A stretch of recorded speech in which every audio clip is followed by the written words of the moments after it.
Le livre du ciel, tome 18, 25 décembre 1925.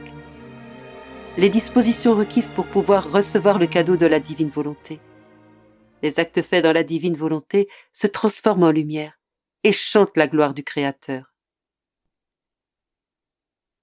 Je pensais à ce qui est dit plus haut, que la divine volonté est un cadeau et que, en tant que cadeau, on la possède comme son propre bien, et que celui qui se contente de faire la volonté de Dieu doit se soumettre aux ordres et demander très souvent quoi faire. S'il veut accomplir une action que Dieu veut, il doit emprunter le cadeau et le remettre une fois l'action terminée. En réfléchissant à cela, il m'est venu à l'esprit diverses comparaisons illustrant la différence entre les deux situations. En voici deux. Supposons que j'ai reçu en cadeau une pièce d'or qui a la vertu de produire de la monnaie autant que j'en veux. Oh, que je pourrais devenir riche avec cette pièce d'or. Supposons maintenant qu'une autre personne a reçu une pièce semblable, mais seulement pour 1 heure, ou afin de faire un certain travail, et qu'elle devra retourner la pièce par la suite. Quelle différence entre ces deux situations! Supposons encore que j'ai reçu en cadeau une lumière qui ne s'éteint jamais. Ainsi, jour et nuit, je suis en sécurité et je dispose toujours de cette lumière. C'est comme si elle faisait partie de ma nature. Elle me donne l'avantage de toujours savoir ce qui est bon pour l'accomplir et ce qui est mal pour l'éviter. Ainsi, avec cette lumière, je me moque de tout, du monde, du démon, de mes passions et aussi de moi-même. Cette lumière est pour moi une source perpétuelle de bonheur. Elle n'a pas d'arme, mais elle me défend. Elle n'a pas de voix, mais elle m'instruit. Elle n'a ni main et ni pied, mais elle est pour moi un guide sûr pour me conduire au ciel. Supposons maintenant qu'une autre personne a reçu la même lumière, mais qu'elle n'en dispose pas continuellement et qu'elle doive la demander quand elle pense en avoir besoin, quitte à la remettre ensuite. Comme elle n'a pas l'habitude de voir les choses avec cette lumière, elle ne possède pas la connaissance de ce qui est bien et de ce qui est mal, et elle n'a pas assez de force pour faire le bien et éviter le mal. N'ayant pas continuellement cette lumière à sa disposition, à combien de déceptions, de dangers et de passages étroits est-elle confrontée? Pendant que mon esprit imaginait des exemples de ce genre, je me suis dit, vivre dans la divine volonté, c'est la posséder. Par conséquent, c'est un cadeau. Mais si Dieu n'est pas disposé à donner ce cadeau à une créature, que peut faire cette pauvre créature? Alors mon aimable Jésus bougea en moi, et me pressant fortement sur lui, il me dit, « Ma fille, il est vrai que vivre dans ma volonté est un cadeau, et que c'est le plus grand des cadeaux. Mais ce cadeau qui a une valeur infinie, qui est une monnaie qui prend de la valeur à chaque instant, qui est une lumière qui ne faiblit jamais, qui est un soleil qui ne se couche jamais et qui redonne à la personne sa place d'honneur et de souveraineté dans la création, n'est accordé qu'à ceux qui sont bien disposés, qui ne vont pas le gaspiller, et qui sont prêts à sacrifier leur propre vie pour que ce cadeau ait en eux la suprématie totale.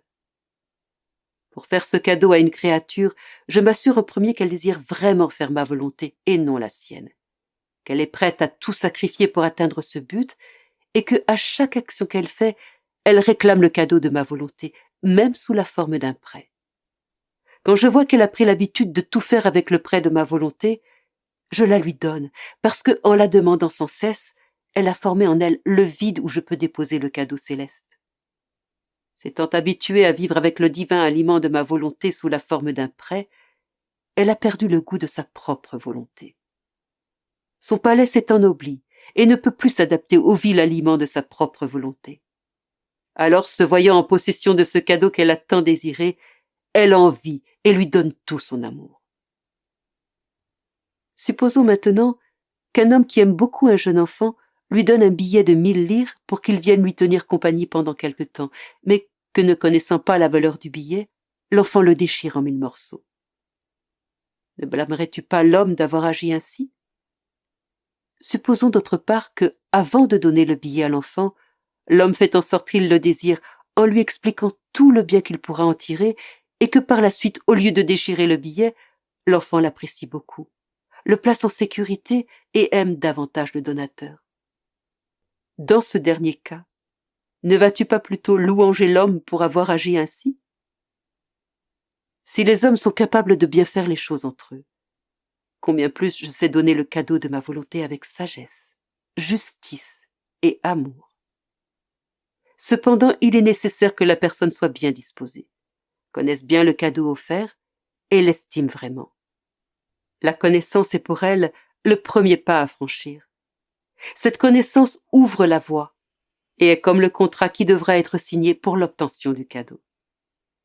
Plus l'âme acquiert de connaissances sur ma volonté, plus elle la désire, et plus elle presse le donateur divin d'apposer sa signature sur le contrat qui va la lui donner. Un signe que je veux actuellement accorder le cadeau de ma volonté aux créatures est que je désire beaucoup que sa connaissance se répande partout.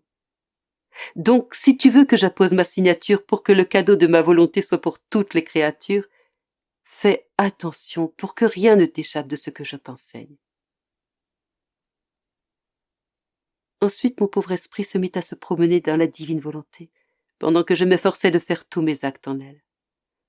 Alors je me suis sentie investie d'une suprême lumière, et les petits actes que je faisais entraient dans cette lumière, et devenaient eux-mêmes lumière. Cependant, je ne pouvais savoir où ils se plaçaient dans cette lumière. Je savais seulement qu'ils s'y trouvaient. Quant à moi, il m'était impossible de naviguer dans cette lumière.